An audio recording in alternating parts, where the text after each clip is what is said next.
We were told we needed to come up with what each other's crimes were against Miscavige and Hubbard so that we could eventually get out of the hole.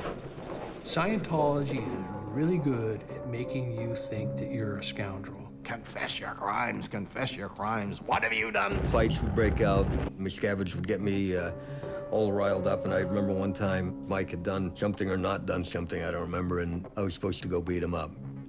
The most terrifying film of 2015 so far is Alex Gibney's Going Clear, a startling expose of the Church of Scientology. Gibney, director of the Oscar-winning documentary Taxi to the Dark Side, investigates the religion and its leaders, featuring testimony from former members and officials who detail the organization's abuses and corruption. Sacrificing an objective artifice, Gibney embraces the power of the documentary film to reveal truths in a way that's provocative, effective, and at times plain scary. The film premiered at this year's Sundance Film Festival, before having a limited theatrical release and finally premiering to a wider public on HBO, where it was able to qualify for and eventually win 3 Emmy Awards. Going Clear contains cinematic elements of the horror, thriller, and science fiction genres. From Hitchcock to Craven, Gibney understands the importance of a relenting score, playing within shadows, and the effects of the ever-hidden and ever-lurking danger of the unknown. Gibney combines techniques of the horror and thriller genre with the societal fears that permeate the near-future dystopias of films like A Clockwork Orange, Blade Runner, and Brazil. But unlike those films, Going Clear is a work of nonfiction, with real people recounting real stories of lies, corruption, and emotional and physical abuse, all in the name of personal and spiritual growth.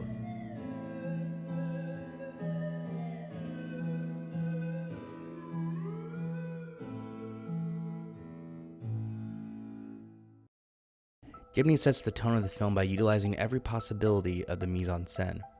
Instead of trying to create a sense of cinema verite realism, Going Clear is unashamedly formalistic, following the lead of documentary filmmakers like Errol Morris, who use dramatic reenactments and other narrative film techniques that give their films a stylistic bite.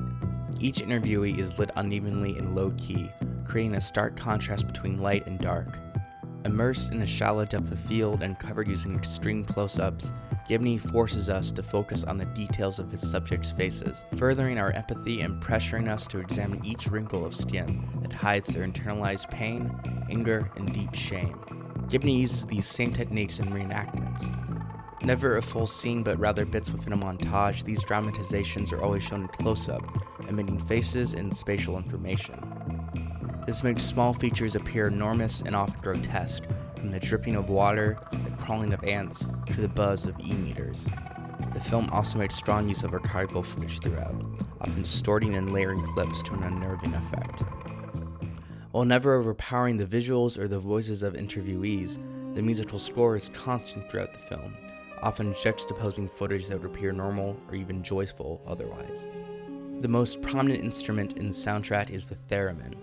The instrument has an inherent spooky and aged connotation, rarely used in any function other than to convey the eerie creepiness of old carnivals, turn-of-the-century oddities, and Twilight Zones. One of the oddest similarities Going Clear has with the horror genre is its use of dark humor. While always holding itself in its subject matter of deeply serious regard, Gibney and the interview subjects never refrain from pointing out some of the absurdities and the actions and history of Scientology, and its founder, L. Ron Hubbard, for a good laugh.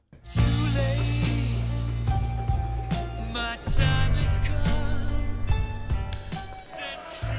What Miscavige has warned them is that the last person who remains gets to stay. Everybody else, you're expelled, you're going to be thrown out of the Sea Org.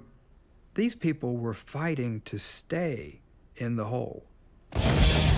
Throwing people around, scratching, kicking. They're tearing chairs apart, they're ripping clothing. I mean, whatever it took. So you think you can stop me and spit my eye? The contrast between Bohemian Rhapsody and the abusive act of musical chairs that the members of the Hole are forced to play is comparable to A Clockwork Orange's use of singing in the rain, in the scene where Alex and his gang beat and rob an older couple in their home.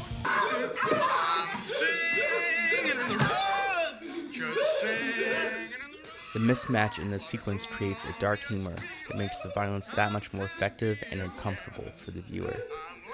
Through a thoughtful use of mise-en-scène, musical scoring, and dark humor, Alex Gibney's Going Clear, Scientology in the Prison of Belief is an effective and informative documentary that channels the same sense of dread and terror of some of the best horror, thriller, and dystopian films.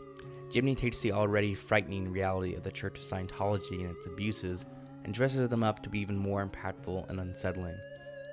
So if you're looking for a movie this Halloween that keep you up late at night with the lights on, look no further than one of 2015's finest achievements in nonfiction, Alex Gibney's Going Clear.